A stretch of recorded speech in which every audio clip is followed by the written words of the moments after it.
صاحب کی آرزو ہے، دل میں ہر انسان کی ہے مسلمان کے مومن کی، اور بالخصوص جو حضور علیہ السلام سے محبت اور عشق رکھتا ہے اس کی یہی آرزو ہے. کیا آرزو ہے کہ بعد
اللہ تبارک و تعالیٰ کا احسان عظیم ہے. خالق کائنات نے ہمیں ایک بار پھر اپنے گھر میں اپنے حبیب کا ذکر کرنے کی توفیق بخشی ہے. دعا کرتے ہیں کہ اللہ تبارک و تعالیٰ مجھے آتے ہیں اور سب کو ہم سن کر سمجھ کر اس پر عمل کرنے کی توفیق عطا فرمائے. آج 9 رجب ہے اور میں نے پچھلے جمعہ مبارک میں بھی یہ بات آپ کے گوش گزار کی تھی کہ اس ماہ میں بہت ساری نسبتیں ہیں. 6 رجب گزر چکا ہے. خواجہ خواجگان خواجہ غریب نواز حضرت معین الدین چشتی اجمیر رحمۃ اللہ تعالیٰ علیہ کا اس سے مبارک بھی تھا. آگے 13 رجب کو ولادت مولا علی رضی اللہ تعالیٰ عنہ ہوتی ہے. 22 رجب کو اسی ماہ کی جو 22 تاریخ ہے اس میں حضرت امام معاویہ رضی اللہ تعالیٰ عنہ کا بھی یوم ہے اور پھر 27 رجب شب معراج بھی ہے. اللہ تبارک و تعالیٰ نے اس ماہ میں بہت ساری نسبتوں کو جمع کیا ہے. اسی لیے خالق کائنات نے فرمایا کہ رجب میرا مہینہ ہے. آج کے اس نشست میں مختصر سی نشست میں حضور قبلہ خواجہ خواجگان خواجہ معین الدین چشتی اجمیر رحمۃ اللہ تعالیٰ علیہ کے حوالے سے کچھ گوش گزار کرنے کی کوشش کروں گا.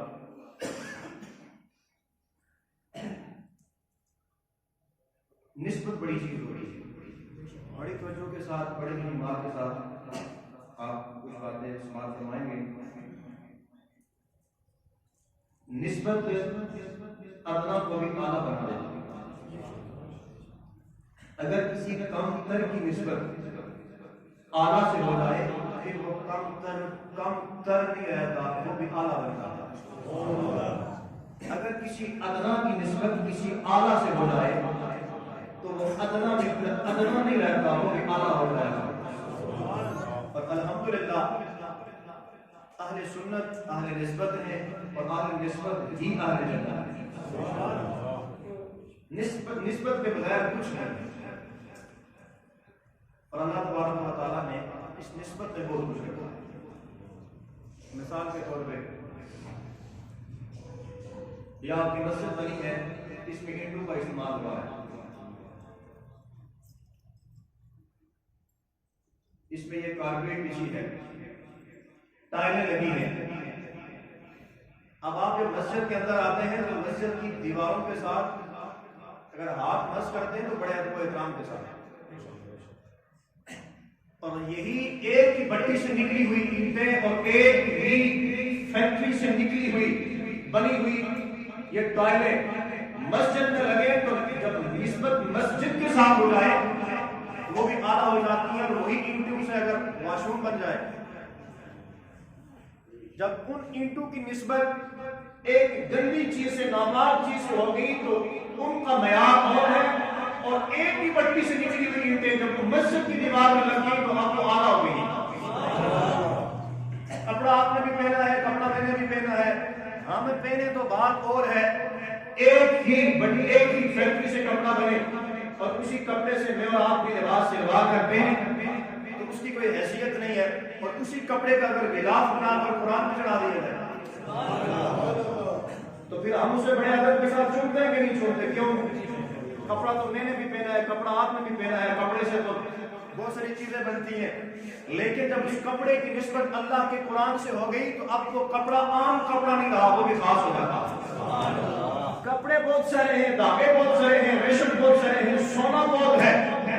لیکن وہی سونا، وہی ریشم اور وہی کپڑا جب کعبۃ اللہ کا غلاف بن جاتا ہے،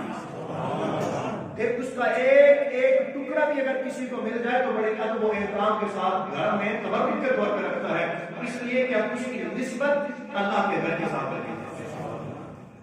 اس لیے جو نسبت ہوتی ہے وہ ادنا کو بھی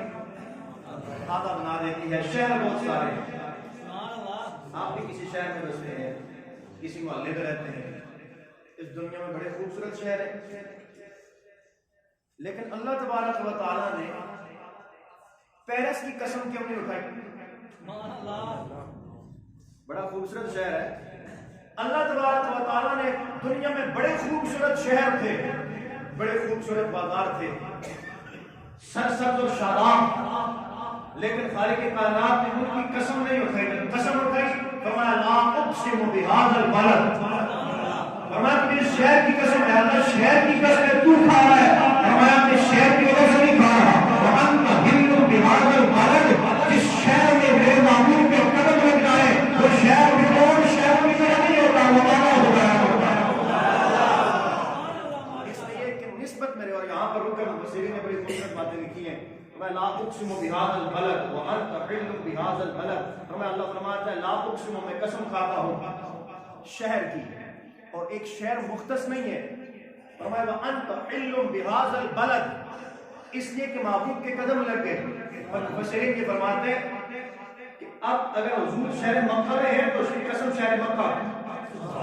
مصطفیٰ شہر مدینہ میں چلے گئے تو قسم شہر مدینہ کی، اس لیے کہ اللہ کو قسمیں کھانے کی ضرورت تو نہیں ہے شہروں کی، وہ قسمیں اس لیے کھا رہا ہے کہ ہم محبوب کے قدم لگ گئے۔ بات تو مصطفیٰ کے قدموں کی ہے نا، بات تو شہروں کی نہیں ہے، پر میں مکے میں ہے تو مکے کی قسم، مدینے میں ہوں تو مدینے کی قسم، طائف کے بازار میں ہوں تو طائف کے بازاروں کی قسم، حضرت اما عائشہ کے حجرے میں ہوں تو اما عائشہ کے حجرے کی قسم، اور آج اگر حضور گنبد خضرا میں آرام فرما رہے تو گنبد خضرا کی قسم، اس لیے کہ قسم کھانا یہ رب کائنات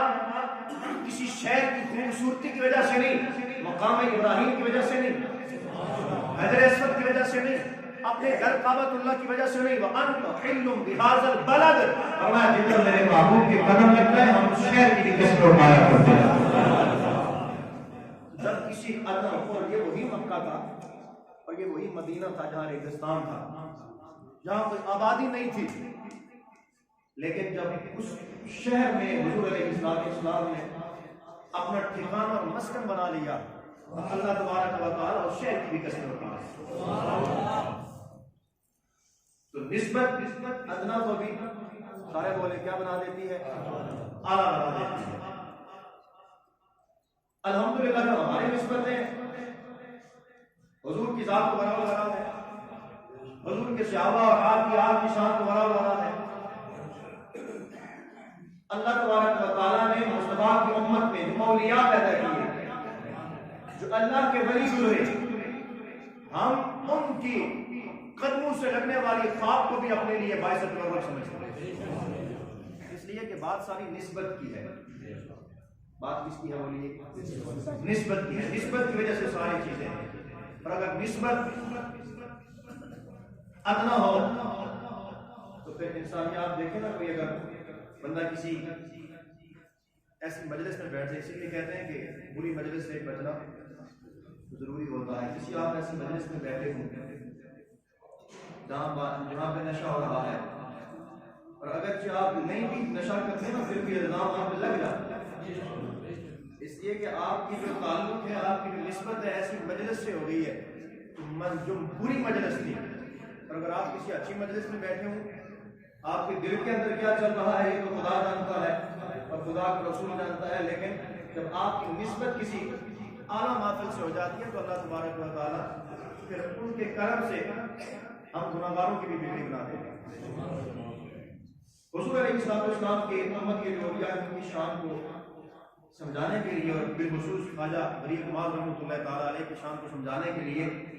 میں قرآن کی ایک آیت کا سہارا لوں گا. اور بنی اسرائیل کے جو اولیاء ہیں، ولی ہیں، ان میں سے چند کا سہارا لے کر میں بات کو سمجھانے کی کوشش کروں گا. سبحان اللہ، اللہ. بنی اسرائیل کا آپ نے بڑا مشہور واقعہ اصحاب کہف، اور اللہ تبارک و تعالیٰ نے یہ کتنے لوگ یہ کچھ کہتے ہیں کہ 6 تھے اور 7واں کتا تھا، کچھ کہتے ہیں 7 تھے اور 8واں کتا تھا، مختلف روایات. بہرحال اصحاب کہف کچھ اللہ کے ولی تھے. اور جب یہ ایک بادشاہ وقت سے جو دکیا نوش تھا، اس سے جب تنگ آ کر وہ ان کو دین سے روک رہا تھا، توحید سے روک رہا تھا، انہوں نے ہجرت کی اور وہ شہر چھوڑ کر دین اسلام کے لیے جب ایک غار میں چلے گئے. بڑا مشہور واقعہ ہے. بنی اسرائیل کے ولی ہوں اور وہ توحید کے پرچم کو بلند کرنے کے لیے،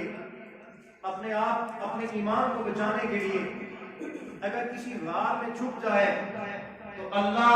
ان کے نام کی سورت قرآن میں اتار دے. سورت اتری کہ نہیں اتری؟ سورہ کہف ہے کہ نہیں ہے قرآن میں؟ سورہ کہف ہے. آپ کو جس غار میں ٹھہرے تھے، غار میں سو گئے، 300 سال سے زیادہ سوئے رہے. بڑا مشہور واقعہ جو بات میں آپ کو سمجھانا چاہتا ہوں وہ یہ ہے، 300 سال تک سونے کے بعد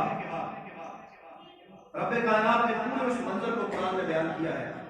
اب آپ بلند آواز سے جس کو قرآن سے جتنی محبت ہے سبحان اللہ بولتے ہیں. خالق کائنات نے فرمایا وَتَرَى الشَّمْسَ إِذَا طَلَعَتْ تَزَاوَرُ عَنْ كَهْفِهِمْ ذَاتِ الْيَمِينِ وَإِذَا غَرَبَتْ تَقْرِضُهُمْ ذَاتَ الشِّمَالِ وَهُمْ فِي فَجْوَةٍ مِّنْهُ ذَلِكَ مِنْ آيَاتِ اللَّهِ مَن يَهْدِ اللَّهُ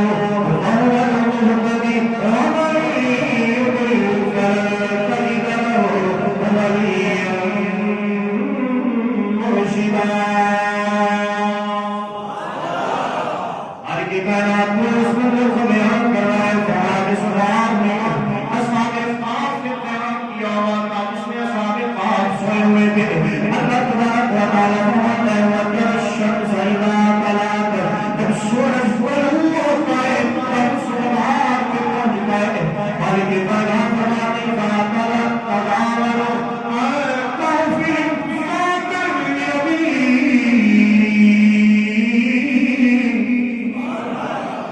سورج دائیں جانب ٹکرا کے گزر جاتا ہے، جب غروب ہونے کا وقت ہوتا ہے سورج بائیں جانب ٹکرا کے گزر جاتا ہے. اس لیے کہ جو غار کا منہ تھا اب سورج پہ منہ لگانا، غار کا منہ جب غار کا منہ کھلا تھا کسی اصحاب کہف سوئے ہوئے تھے. جب سورج طلوع ہوتا غار کا سراغ پہ پہنچتا، غار کے باہر بلند دے دیتا، سورج بائیں جانب ٹکرا کے گزر جاتا ہے. کہیں سورج کی روشنی باہر کے اندر نہ چلی جائے اور جب غروب ہونے کو وقت آتا ہے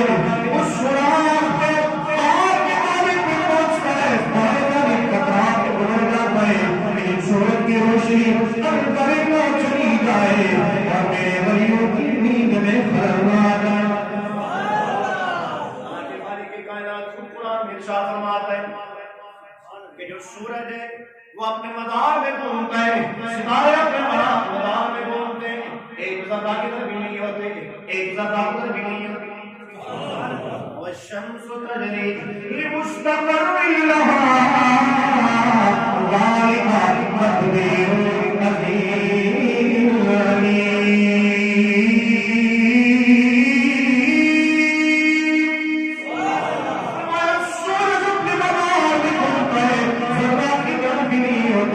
ذرہ ادھر نہیں ہوتا. یا اللہ یہ کیا مانگ رہا ہے؟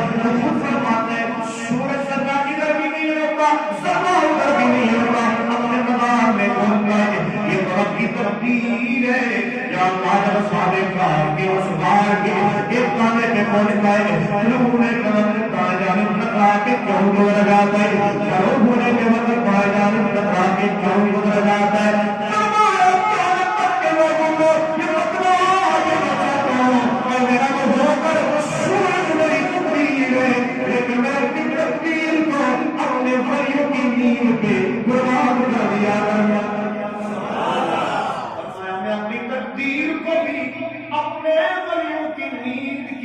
سے تبدیل کر دیا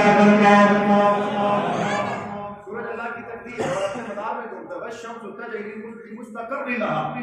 ایک ہی مدار میں گھومتا ہے ذرہ ادھر بھی نہیں ہوتا ذرہ ادھر بھی نہیں ہوتا لیکن اب اصحاب کہف کے اس غار کے دانے پہ پہنچتا ہے طلوع ہونے کے وقت دائیں جانب سے کترا کے گزر جاتا ہے اور غروب ہونے کے وقت بائیں جانب سے کترا کے گزر جاتا ہے یا اللہ یہ سورج تو خود فرماتا ہے تیری تقدیر ہے اپنے مدار میں گھومتا ہے ذرہ ادھر بھی نہیں ہوتا ذرہ ادھر بھی نہیں ہوتا لیکن جب اصحاب کہف کے اس غار کے اوپر پہنچتا ہے دائیں اور بائیں سے کترا کے کیوں گزر جاتا ہے ورنہ اس لیے کہ میں قیامت تک ان لوگوں کو بتا دینا چاہتا ہوں جو میرے ولیوں کے خلاف بولتے ہیں اور زبان درازی کرتے ہیں میں بنی اسرائیلیوں کے ولی بھی ہوں نا اپنا ایمان بچانے کے لیے غار میں چلے جائیں تو ہم سوئے رہے تو ہم ان کی نیند میں خلل نہیں پیدا ہونے دیتے سورج کو اپنے مدار سے دائیں بائیں جانب بلا دیا مفسرین نے لکھا کہ اس لیے دائیں بائیں جانب سے گزر جاتے تھے کہ سورج کی روشنی اندر نہ چلی جائے اور میرے ولیوں کی نیند میں خلل نہ آئے ذرا تصور تو کرو ذرا سوچو تو صحیح وہ اصحاب کہف کے ولی ہوں اور اپنا ایمان بچانے کے لیے غار میں چلے جائیں اللہ اپنی تقدیر کو بدل دے اور محمد مصطفیٰ کی امت کے ولی ہوں فرمایا کہ جس طرح ہمارے نبی تمام انبیاء کے سردار ہیں اسی طرح حضور علیہ السلام کی امت کے اولیاء تمام امت کے ولیوں کے سردار ہیں حضور علیہ السلام کی امت کے اولیاء ہوں غوث پاک کو دیکھ لو حضرت اجمیر کو دیکھ لو داتا علی حجویری کو دیکھ لو معین الدین چشتی اجمیری کو دیکھ لو پیر میر علی شاہ رحمۃ اللہ تعالی علیہ کو دیکھ لو ان چمکتے چمکتے دمکتے ان کی طرف جب دیکھو گے پھر یہ کیوں ہوتا ہے ایسا وہ کہتے ہیں جناب آپ مزاروں پہ چلے جاتے ہیں مزار بنے ہوتے ہیں اور وہاں پہ جا کے یہ اہل سنت کا یہ عقیدہ ہے کہ سجدہ اللہ کے علاوہ کسی کو نہیں ہے سجدہ خدا کے علاوہ میرے نبی نے منع فرما دیا تعظیمی سجدہ بھی حرام ہے اور میں اگر سجدہ کرنا جائز ہوتا تو میں بیوی کو حکم دیتا کہ وہ اپنے خاوند کو سجدہ کرے اور میں اگر عشق کی بات آپ کو بتاؤں تو صحابہ کرام رضوان اللہ تعالی علیہم مجمعین نے کئی بار یہ فرمایا کہ ہمارا عشق یہ تھا ہماری محبت یہ تھی صرف رب کا حکم تھا مصطفیٰ منع فرماتے تھے اگر ہمارا دل یہ ضرور چاہتا تھا کہ حضور کی بارگاہ میں سجدہ کریں لیکن رب کا حکم تھا منع کیا تھا سجدہ حرام تھا اس لیے سجدہ نہیں کرتے تھے تو ہم مزاروں پہ سجدہ صرف کس کی ذات کو اللہ کی ذات کو اگر کوئی مزار پہ جا کے اللہ کے کسی ولی کی بارگاہ میں سجدہ کرتے تو وہ حرام کام کرتا ہے وہ شرک کرتا ہے بدعت کرتا ہے اسے ہم بھی روکتے ہیں اسے آپ بھی روکتے ہیں لیکن اس کا مطلب یہ نہیں ہے کہ اگر کوئی جائے جا کے سجدہ کرے تو آپ جو ہے وہ یہ کہیں کہ نہیں اس مزار پہ نہیں شرک کاٹ تو ایسا تو نہیں ہو سکتا یہ جب 5000 کا جب نوٹ آیا تھا 5000 کے نوٹ آنے سے پہلے اس کا جعلی نوٹ تھا بولیے 5000 کا جب تک اصل نوٹ نہیں آیا تو جعلی تھا نہیں نہ تھا اصل کے بعد جعلی ہوتا ہے اصل کے بعد جعلی ہوتا ہے کیونکہ اس کی کاپی ہوتی ہے اب اگر یہ کہے کہ جعلی نوٹ آ گیا جناب اس 5000 کے نوٹ پہ ختم کر دو یہ نہیں ہوتا بلکہ پرکھنا پڑتا ہے تم دیکھو تجھے جو ہے وہ ہم نے سوچ اور عقل دی ہے تجھے سمجھا دیا ہے نقل اور اصل میں پہچان کرنا یہ میرا اور آپ کا کام اس لیے بہت سارے لوگ ایسے بھی ہیں جو نقل بھی ہوں گے جن کے پاس کچھ نہیں ہوتا وہ ایسے بھی بیٹھے ہوتے ہیں مداری بھی ہوتے ہیں ہم یہ بات نہیں کرتے لیکن اصل اور نقل کی پہچان کو کرنا اب نقل کا سہارا لے کے تم میرے علی شاہ رحمۃ اللہ تعالی علیہ کے خلاف بھونکو تو ہم تجھے بھونکنے تو نہیں دیتے تم خواجہ اجمیر کے خلاف بولو تو ہم تجھے بولنے تو نہیں دیتے تم غوث پاک کی بارگاہ میں زبان درازی کرو تو ہم تمہیں بولنے تو نہیں دیں گے اس لیے کہ اصل اور نقل کی پہچان تو کر اگر بنی اسرائیل کا اور میں نے پچھلے جمعہ مبارک میں یہ بات بیان کی تھی کہ حضرت سلیمان علیہ السلام کی بارگاہ میں بیٹھنے والا آپ کا صحابی اگر پلک جھپکنے میں ایک ماہ کی مسافت سے تخت بلقیس کو لے کر آ جاتا ہے بات کے بارے میں تمہارے یہ تو تم مان لیتے ہو قرآن میں، یعنی یہ بات بھی مان لیتے ہو تو سورہ دعائیں ہمارے سے گزر جاتا ہے، پھر یہ بات ماننے میں تمہارے پیٹ میں مروڑے کیوں پڑتے ہیں کہ جناب حضور غوث پاک میں کئی سال پرانا جو ڈوبا ہوا بیڑا تو بتا رہی ہے، یہ بات ماننے میں تجھے پریشانی کیوں ہو جاتی ہے؟ حضور علیہ السلام ذات برا ہے، تم حضرت سلیمان کی بارگاہ میں بیٹھنے والے اس ایک صحابی عاصم بن برہیہ کی بات کو ماننے کو تیار ہو، لیکن حضور اپنے امتی کی مدد کو آ جائے یہ کیوں نہیں مانتے؟ بات تو کچھ گڑبڑ تو ہے نا، اس لیے بات یہ ہے کہ جو اپنی بات ہو جی اس کو مان لو، جو نہیں ہوتی ہے اس کو نہ مانو، ایسے تو نہیں ہوتا، دین پہ پورا اترنا پڑتا ہے۔ حضور خواجہ غریب رحمۃ اللہ علیہ، اللہ نے ان کو یہ شان اور عظمت عطا کی ہے، بر صغیر پاک اور ہند میں جتنا یہ فیوز و برکات آپ کو نظر آ رہے ہیں اولیاء کے، یہ فیضان حضرت معین الدین چشتی اجمیری رحمۃ اللہ تعالیٰ علیہ، اور کندھوں پہ بسترے اٹھا کر اور لوٹے اٹھا کر دین کی تبلیغ کرنا، اور آج ہم کسی ایک بندے کو مسلمان کر دیں تو ہماری اخباروں کی سرخیاں ختم نہیں ہوتی، ہماری ٹی وی چینل پہ جب ہم نے بندہ مسلمان کر دیا ہے کہ ہم نے ایک بندے کو، ایک کافر کو کلمہ پڑھایا ہے، تو جس نے ایک نگاہ سے 90 لاکھ کافروں کو کلمہ پڑھا دیا ہے۔ معین الدین چشتی اجمیری رحمۃ اللہ تعالیٰ علیہ نے ایک نگاہ سے 90 لاکھ کافر کو مسلمان کر دیا، 90 لاکھ کافر کو کلمہ پڑھا دیا ہے۔ برات کے خلفاء لکھتے ہیں کہ حضرت معین الدین چشتی اجمیری رحمۃ اللہ تعالیٰ علیہ کا اکثر وقت عبادات و ریاضات میں لگا، اور 50 سال جو آپ کی عمر کی 50 سال کی زندگی آپ نے اس طرح گزاری کہ آپ عشاء کی نماز کے بعد گھر میں جاتے تو کچھ لمحات کے بعد واپس مسجد میں آ جاتے، صبح تک حضور غریب بات مسجد میں تشریف فرما آتے، اور خلفاء فرماتے ہیں کہ حضور یہ مقام اور مرتبے ویسے نہیں مل جاتے، میں اور آپ موج میں نماز بھی نہ پڑھیں، رمضان آئے تو قرآن کھولیں، ہمارے تاخیر الماری میں قرآن پہ گرد و غبار جمی ہو، ہم قرآن کو کھول کر اس کی تلاوت بھی نہ کریں، ہم 5 رکعت نماز بھی نہ پڑھیں، ہم اپنے والدین کے حقوق کا خیال بھی نہ رکھیں، ہم اپنے پڑوسیوں کے حقوق کا خیال بھی نہ رکھیں، اور پھر یہ کہیں کہ مرنے کے بعد ہماری کٹوٹ میں بھی جو وہ اسی طرح اللہ اس کے رسول کا ذکر ہوتا رہے، لوگوں کا رش لگا رہے، اور پھر کہ یہ تو نہیں ہو سکتا، برابری تو نہیں نہ ہوتی جب انہوں نے اپنی زندگی میں زندگی ایسے گزاری ہے۔ حضرت معین الدین چشتی اجمیری رحمۃ اللہ تعالیٰ علیہ خلفاء فرماتے ہیں کہ کئی مرتبہ ایسے ہوا کہ حضرت خواجہ غریب نواز ایک دن میں 2 قرآن پاک ختم فرما دیا کرتے، ایک دن میں 2 قرآن پاک ختم کیا کرتے۔ پھر آپ کی تربیت کا جو انداز حضرت معین الدین چشتی اجمیری رحمۃ اللہ تعالیٰ علیہ کا تربیت کا ایک انوکھا انداز تھا، اپنے حضرت بختیار کاکی رحمۃ اللہ تعالیٰ اولیاء اللہ میں آپ کا ایک بڑا، اپنے زمانے میں ایک بڑا نام گزرا، اور بادشاہ وقت بھی آپ کے ہاتھوں میں ہے، حضرت بختیار کاکی رحمۃ اللہ تعالیٰ قطب الدین بختیار کاکی۔ جب آپ حضرت معین الدین چشتی اجمیری رحمۃ اللہ تعالیٰ علیہ کی محیط جب آپ کو بھیجنے لگے نا آپ تو 4 باتیں آپ نے عرض کی، حضور مجھے کوئی نصیحتیں فرما دیجیے، تو خواجہ غریب نواز رحمۃ اللہ تعالیٰ علیہ نے 4 نصیحتیں فرمائی اپنے اس خلیفہ حضرت قطب الدین بختیار کاکی رحمۃ اللہ تعالیٰ، اور یہ اتنے عظیم شان اللہ کے ولی تھے جو حضرت معین الدین چشتی اجمیری کے مرید تھے۔ آپ کی شان یہ تھی کہ آپ نے یہ شرط لگا دی تھی کہ میرا مرنے کے بعد میرا جنازہ وہ پڑھائے گا جس کی توبہ کے بعد کبھی جو ہے وہ تعجب کا کام ہوگا، جس نے توبہ کے بعد کسی غیر مرد کو دیکھا نہ ہو، اور پھر اس کی غیر موقع سنتے بھی اس کی کبھی چھوٹی نہ ہو۔ آپ نے یہ شرط لگا دی، جنازہ پڑا ہے، بہت ہو گئے، میرے اور میرے جیسے کئی ایسے جھکے کبوں والے کھڑے ہیں وہاں پہ، اب کس کی ہمت ہے خواجہ صاحب کے جنازہ پڑھانے کے لیے آگے جائے؟ شاید اتنی سخت تھی، تو پیچھے 7ویں صف سے اس زمانے کے بادشاہ نکلتا ہے، اور بادشاہ نکل کے کہتا ہے ساری زندگی حضور عبادت کرتا رہا، چھپ کے کرتا رہا، جاتے جاتے سارا میرا راز کھول دیا۔ جب آپ کے مرید ہوئے تو وہ بادشاہ تو آپ کی بارگاہ میں آیا کر کہنے لگے حضور اب مجھے بادشاہی سے کیا غرض، اب میں آپ کے قدموں میں آنا چاہتا ہوں، یہ میں بادشاہی چھوڑنا چاہتا ہوں۔ آپ نے فرمایا نہیں بیٹا تم بادشاہ رہو، نہیں مجھے تو آپ کو دیکھے بغیر جی نہیں لگتا، آپ نے فرمایا میں اپنا ڈیرا اٹھا کے تمہارے قریب لے آتا ہوں، اپنا ڈیرا اٹھا کے تمہارے قریب لے آتا ہوں. بیٹا اگر تم بادشاہی چھوڑ دو گے تمہاری جگہ کوئی ایسا بیٹھ جائے گا، شرپسند بیٹھ جائے گا، میں تمہاری تربیت کرتا رہوں گا، تم مخلوق کی خدمت کرتے جانا. تو حضور بادشاہ وقت نکلتا ہے،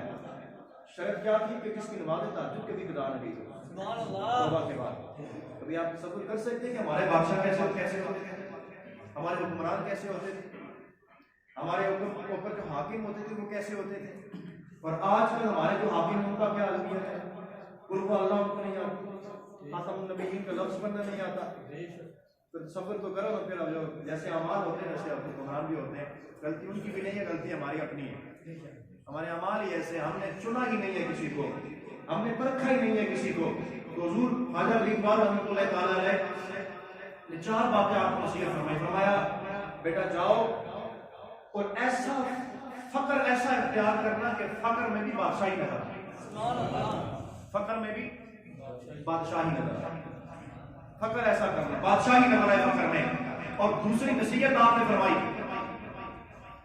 فرمایا کہ جو بھی تمہارے دروازے پہ اگر کوئی خالی پیٹ آتا ہے تو وہ پیٹ بھر کے واپس آئے گا. کوئی اگر علم کی پیاس لے کے آتا ہے تو علم کی پیاس بجھا کے واپس آئے گا. کسی کے پاس اگر لباس نہیں ہے تو تیرے دروازے پہ آتا ہے تو اسے خیرات عطا فرما کے دے. کوئی تمہارے دروازے سے خالی نہ جائے، ایسی نصیحت فرمائی. اور جو تیسری نصیحت فرمائی ذرا تصور تو کرو. آپ نے فرمایا بیٹا خوشی میں تو ہر ایک بندہ ہنستا ہے، خوشی ملتی ہے تو ہر ایک مسکراتا ہے، ہنستا ہے، لیکن میں تجھے نصیحت فرما رہا ہوں اور اس بات کو اپنے پلے باندھ رہا. خوشی میں تو ہر ایک ہنستا ہے، جب تمہیں رب کی جانب سے آزمائش اور غم ملے نا تب تم مسکرایا کرنا اور ہنسا کرنا. رب کی اس آزمائش کو اور رب کے اس غم کو تحفہ سمجھ کے قبول کرے. آج ہمیں ذرا سی پریشانی آ جائے، آج ہمیں سر میں درد آ جائے، ہم اس کی حضور شکوے شروع کر دیں. ایک دن ہمیں اگر ایسا ہوتا تو نہیں ہے، اگر کبھی ایک دن ہمیں بھوکا گزارنا پڑ جائے اور اگر کہیں ہمیں اچھا کھانا نہ ملے ہم اس کے حضور بے شکوے شروع کر دیتے ہیں. اور حضور خواجہ غریب نواز رحمۃ اللہ تعالیٰ علیہ خلفاء فرماتے ہیں کہ آپ کا اتنا وسیع لنگر تھا، صبح سے شام تک رات بھر لنگر چلتا رہتا ہے لیکن لنگر ختم نہیں ہوتا. لیکن اپنا حال یہ تھا کہ رات کی جو سوکھی روٹی ہوتی وہ پانی کی بھگو دیتی اور صبح جب وہ روٹی نرم ہو جاتی تو آپ بہت ناراض فرمایا.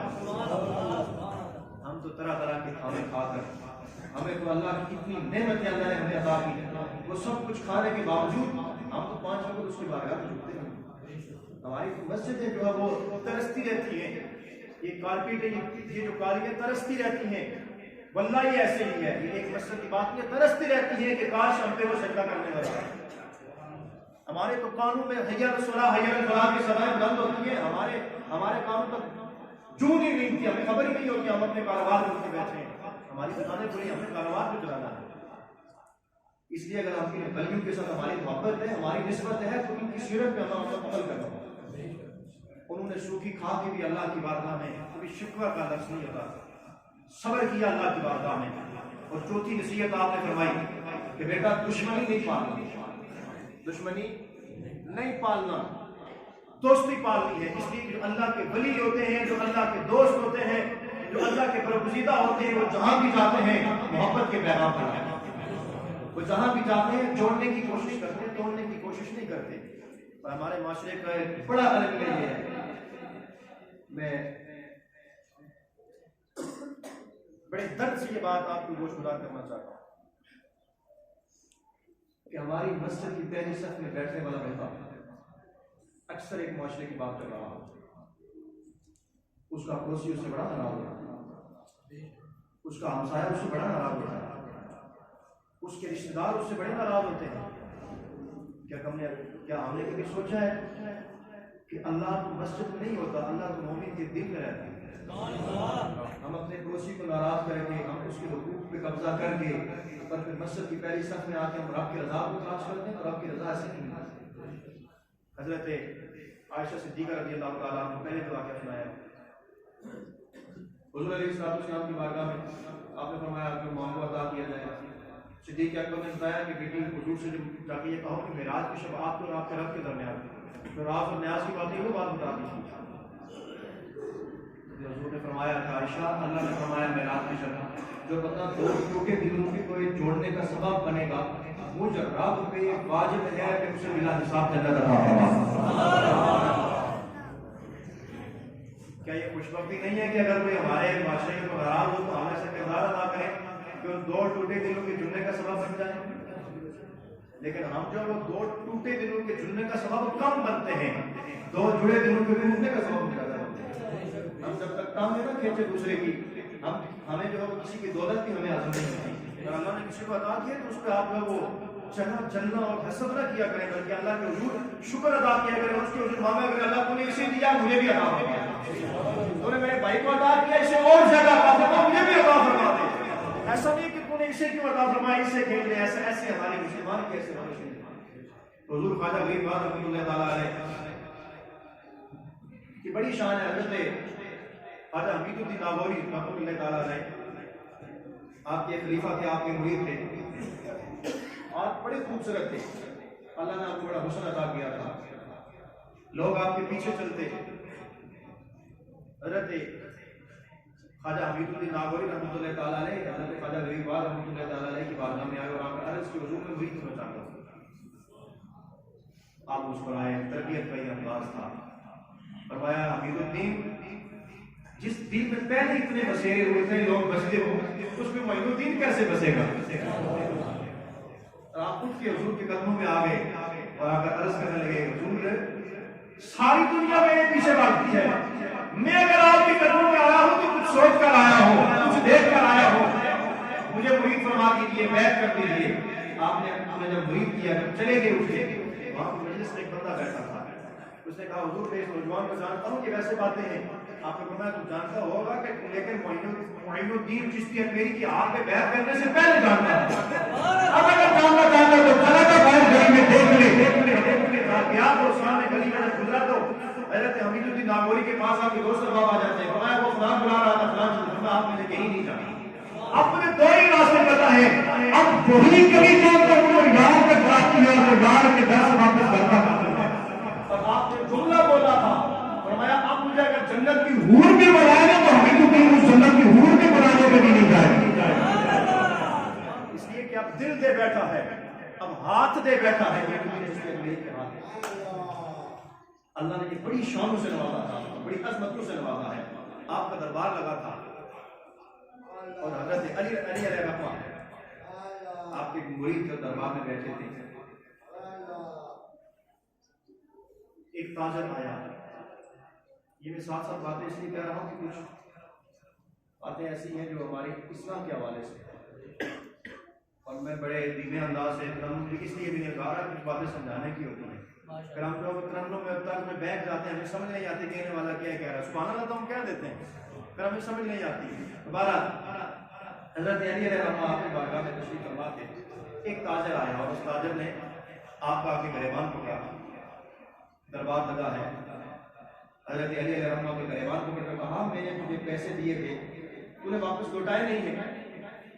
آپ نے کہا مجھے مہلت دے دے، میرے پاس اس وقت موجود نہیں ہے، اور فرمایا تو مجھے تاریخوں پہ تاریخیں دیتا جا رہا ہے،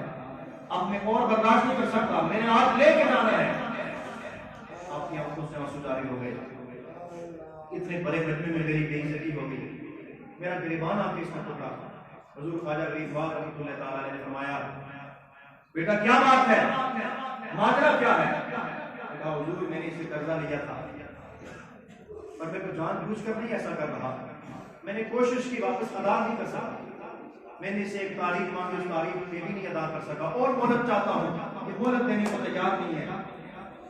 آپ نے فرمایا کہ آپ اسے مہلت دے دیجیے تاجر کو۔ تاجر نے کہا نہیں میں آج اسے لے کے جاؤں گا، بڑے مقام میں اسے ذلیل کروں گا۔ ہمارا بھی کچھ ایسا رویہ ہوتا ہے، ہم اگر کسی قرضدار کو کسی اپنے بھائی کو قرض دے دیتے ہیں، دے تو دیتے ہیں، لیکن پھر ساری زندگی اس کو اپنے احسان کے نیچے دبائے رکھنے کی کوشش کرتے ہیں۔ ہمارے معاشرے کا رویہ ہے، اگر کہیں کو قرض آپ سے لے لے اور یا اللہ کے ماننے والے ہوں، ان کی تربیت کی ہے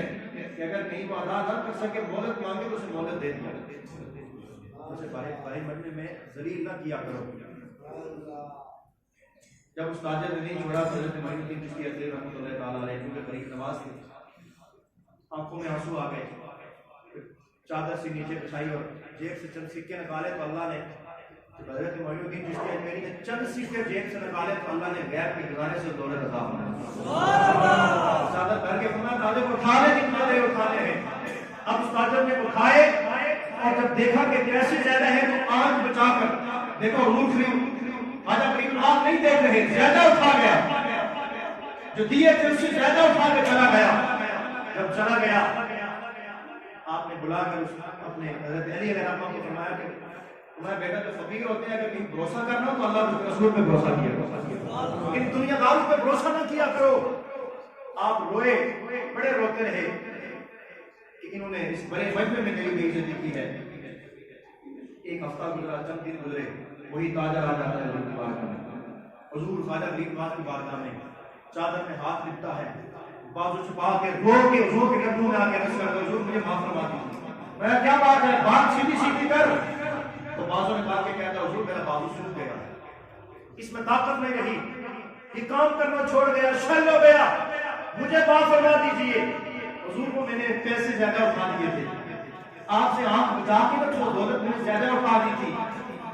جب وہ زیادہ اٹھا دی تو اس وجہ سے میرا ہاتھ شل ہو گیا۔ آپ نے فرمایا میں جانتا تھا تو اٹھا رہا، تو مجھ سے پوشیدہ تو نہیں تھا، جب تو اٹھا رہا تھا آنکھ بچا کے مجھے معلوم تھا اٹھا رہا ہے۔ یہ تمہارا ہاتھ شل زیادہ پیسے اٹھانے کی وجہ سے نہیں ہوا، تو نے بڑے مجمع میں ایک فقیر کو ذلیل کیا ہے، ایک اللہ کے فقیر کو رسوا دیا ہے، جب اس سے معافی مانگ اللہ تمہارے گناہوں کو معاف فرما دے۔ تاجر جا کے حضرت علی علیہ السلام کی بارگاہ میں ہاتھ جوڑ کے معافی مانگتا ہے، اور معافی مانگ کے عرض کرتا ہے مجھے معاف فرما دیجیے۔ جاننے لگا کہ آپ نے مجھے معاف کیا کہ نہیں، آپ کے آنکھوں سے آنسو چھم چھم برس رہے۔ فرمایا میں نے تو معاف کرنا ہی ہے، ہم تو غریب نواز کے قدموں میں بیٹھنے والے ہیں، ہماری تو تربیت ہی ایسی ہے، معاف کیا ہے جاؤ۔ حضور خواجہ غریب نواز رحمۃ اللہ تعالیٰ علیہ نے دعائیں دی، وہ تاجر ٹھیک ہو گیا۔ جانے آپ نے فرمایا ٹھیک ہے جاؤ تو چلے جاؤ۔ اس نے کہا حضور اب جانا کس نے، اب یہ ہاتھ جب جو آپ کی دعا سے مجھے ملا ہے اب آپ کے قدموں میں جھاڑو دینے کے لیے ساری زندگی کام کریں۔ سبحان اللہ، نعرہ تکبیر، نعرہ رسالت، نعرہ حیدری، تاجدار ختم نبوت، زندہ باد، زندہ باد، زندہ باد۔ حضور خواجہ غریب نواز رحمۃ اللہ تعالیٰ علیہ اللہ نے بڑی شان عطا کی۔ تقریریں کرنا اور ہوتا ہے، تقریریں کرنا اور ہوتا ہے، بولنا اور ہوتا ہے، اور جگہ جگہ گھوم گھوم کر تبلیغ کرنا یا لوگوں کسی کو مسلمان کرنا اور ہوتا ہے، اور اللہ تبارک و تعالیٰ کی دین سے اور حضور کی نظر کرم سے ایک نگاہ سے 90 لاکھ کو مسلمان کر دینا ہوگا۔ یہ اللہ نے اپنے ولی کو یہ شان عطا فرمائی ہے۔ حضرت عبداللہ بن مسعود رضی اللہ تعالیٰ عنہ فرماتے ہیں کہ کثرت کلام جو کرتا ہے وہ عالم نہیں ہوتا، کثرت کلام کرنے والا وہ عالم نہیں ہوتا، عالم وہ ہوتا ہے جو رب سے زیادہ ڈرنے والا ہے، جو رب سے زیادہ ڈرنے والا، وہی اللہ کی بارگاہ میں زیادہ جاننے والا ہے وہ زیادہ ڈرنے والا ہے۔ اس لیے میرے محترم بزرگوں دوستو، حضور خواجہ غریب نواز رحمۃ اللہ تعالیٰ علیہ کی جو تعلیمات ہیں وہ سیدھا سیدھا میں نے آپ کے سامنے رکھی ہیں۔ ہم نے ان تعلیمات کی روشنی میں اپنے آپ کو سنوارنا ہے، اپنی جو زندگی ہے ہم نے اس کو سنوارنا ہے۔ ایسا نہیں ہے کہ ہم جب جمعے میں آئے سن کے چلے گئے بس ٹھیک ہے تقریر تھی سن کے چلے گئے، ایسا نہیں ہونا چاہیے۔ اسی مجلس میں بیٹھے کوئی بات سنے تو اس کو کوشش کریں کہ ہم اپنے اندر اس کو جو ہے وہ نافذ کرنے کی کوشش کریں، اس سیرت میں عمل کرنے کی کوشش کریں۔ میں بھی کوشش کر سکتا ہوں، آپ بھی کوشش کریں، ہم کوشش کریں گے تو اللہ تبارک و تعالیٰ برکتیں عطا فرمائے گا۔